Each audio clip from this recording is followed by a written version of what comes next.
मित्रों नमस्कार, मैं हूं doctor K. N.. Mishra, laparoscopy general surgeon और योग आयुर्वेद में मेरी रुचि है।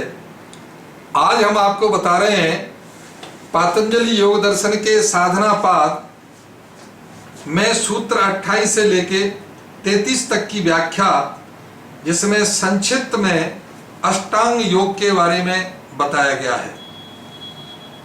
ये अष्टांग योग क्या होता है उसके बारे में संक्षिप्त में आज हम आपको बता रहे हैं।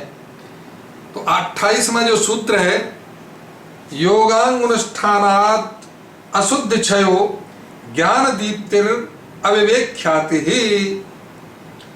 इस योग के 8 अंगों का अनुष्ठान करने से, अतः 8 अंग जो यम नियम आसन है, इन 8 अंगों को अनुकरण करने से अशुद्धि का क्षय होता है।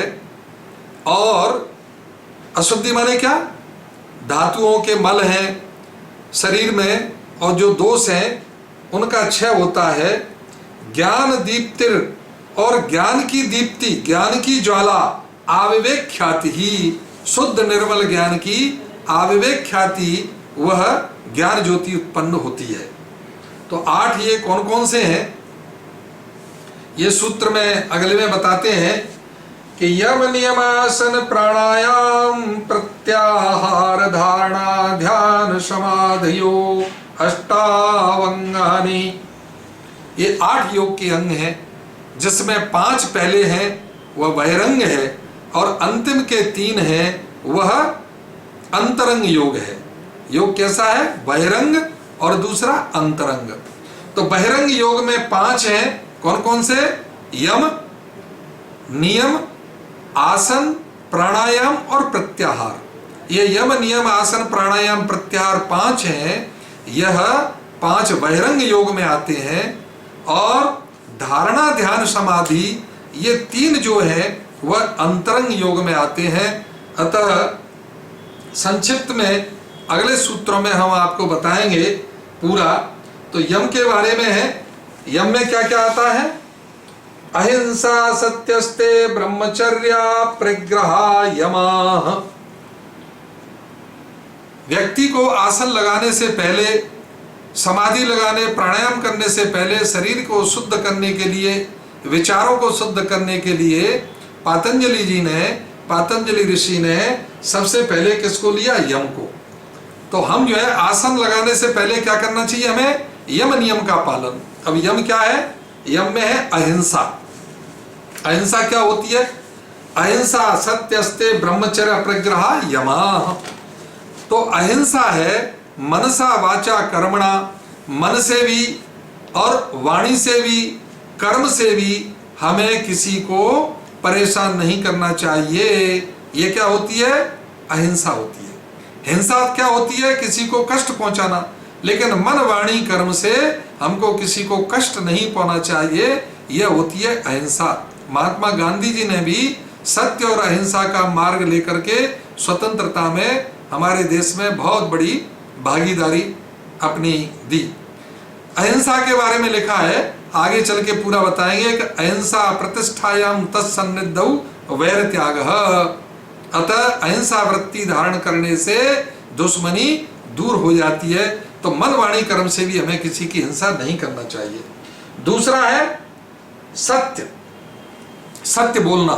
जैसा आंखों से देखा है, जिस तरह का कानों से सुना है और जिस तरह का हमने अनुभव किया है, उस बात को उस रूप में प्रस्तुत करना वह सत्य कहलाता है। ना सतो विद्यते भावो ना अभावो विद्यते सत। गीता में लिखा है कि सत का कोई भी अभाव नहीं है और असत का कोई भाव नहीं है। यही सांख्य दर्शन में भी सत्कार्यवाद लिखा हुआ है। अतः सत्य हमको बोलना चाहिए। सत्य से क्या प्राप्ति है अगले सूत्र में बताएंगे।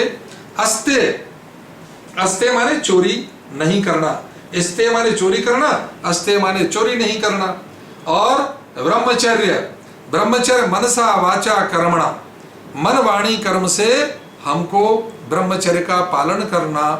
और ये सभी स्थितियों में क्या है कि यदि मन से भी किसी कोई पुरुष स्त्री के बारे में, पर स्त्री के बारे में स्मरण करता है, या स्त्री पर पुरुष के बारे में स्मरण भी करती हैं मन से, और वाणी से भी यदि कोई सोचता है कि फलाना व्यक्ति ऐसा है और यह फलानी महिला ऐसी है, वाणी से भी कहता है तो या कहती है, इस तरह से, और कर्म करना, उसको सहवास करना, ये जो है ये ब्रह्मचर्य में आता है। तो ब्रह्मचर्य व्रत धारण करना, ब्रह्मचर्य प्रतिष्ठायां वीर्य लाभ, ब्रह्मचर्य धारण करने से वीर का लाभ होता है। और दूसरा क्या है, अपरिग्रह, पांचवा जो यम में है, अधिक संग्रह नहीं करना। अधिक संग्रह करेंगे तो क्या होगा, चोर चोरी करके ले जाएंगे, गवर्नमेंट छापा डाल देगी और टैक्स के रूप में छापे में आपसे ले जाएंगे और आपकी सजा भी हो जाएगी, जेल भी हो जाएगी। उसकी रक्षा करने के लिए अधिक जो है आपको सावधानी बरतनी पड़ेगी, आपका ब्लड प्रेशर भी बढ़ जाएगा। अतः जितना हमको आजीविका चलाने के लिए, अपनी आवश्यकताओं के लिए आवश्यक है, उतना ही संग्रह करना चाहिए। इसलिए अपरिग्रह ये व्रत बता दिया। अब ये अहिंसा, सत्यस्ते, ब्रह्मचर्य, अपरिग्रह, यमा, ये कैसे होते हैं कि जाति देश काल समयानवच्छिन्न सार्वभौम महाव्रता। ये जाति के अनुसार, समय के अनुसार और देश के अनुसार ये कैसे रहते हैं, जब इनसे अलग हों जाति से।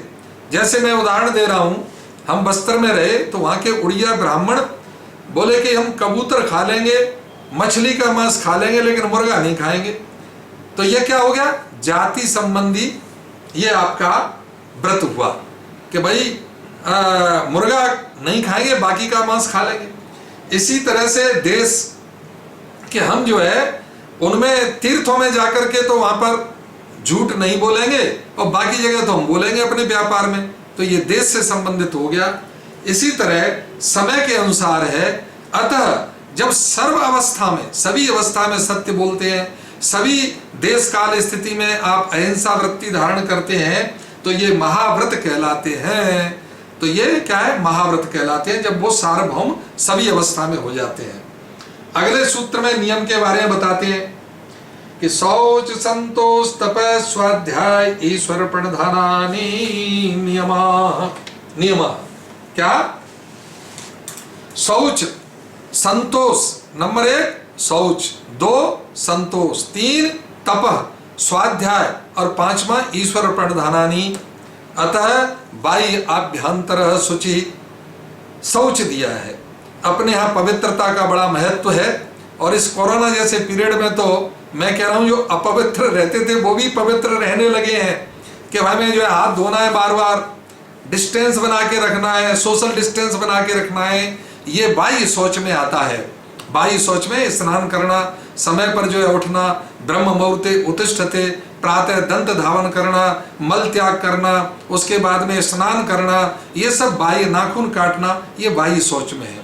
और आंतरिक शौच में क्या है, अंतःवृत्ति में रजोगुण तमोगुण से रहित होकर के सात्विक गुण का विकास करना और अपने बुद्धि को, चित्त को सही करना, ये आंतरिक जो है दोषों को दूर करना, अपने आंतरिक पर्यावरण को ठीक करना, मोह और क्रोध को शांत करना, ये अंदर का शौच है।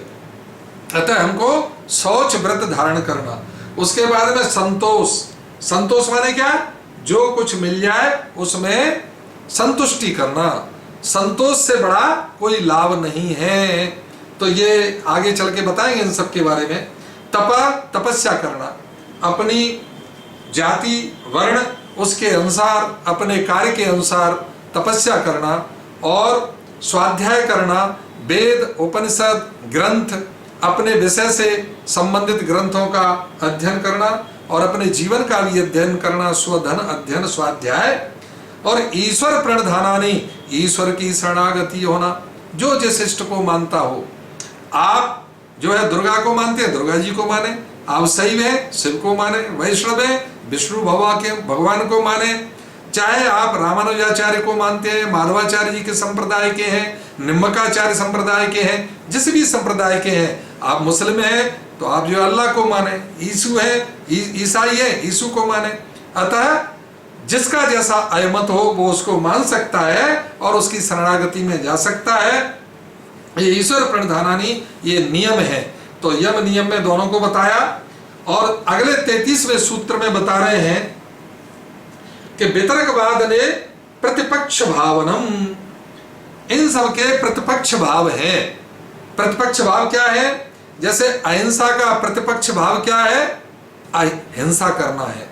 सत्य का प्रतिपक्ष भाव क्या है? असत्य है। तो ये जो है वितर्क है, ये इनमें बाधा पहुंचाते हैं। और इनके वितर्क भाव जो होते हैं उसके बारे में भी आगे चल के बताएंगे। तो वितर्क भाव है वो इनको बाधा पहुंचाते हैं। किसको? शौच में अशौच का और संतोष में असंतोष का, ये सब के सब वितर्क हैं, बाधा पहुंचाने वाले हैं। इनको हमें दूर करना चाहिए। और इस सूत्र का हम यहीं पे समापन करते हैं। अगली बार हम आपको फिर मिलेंगे। आप जो है हमारे वीडियो को लाइक करें और हमारा नंबर है 9826240785। और आप घर पे रहिए, स्वस्थ रहिए, मस्त रहिए। जय हिंद।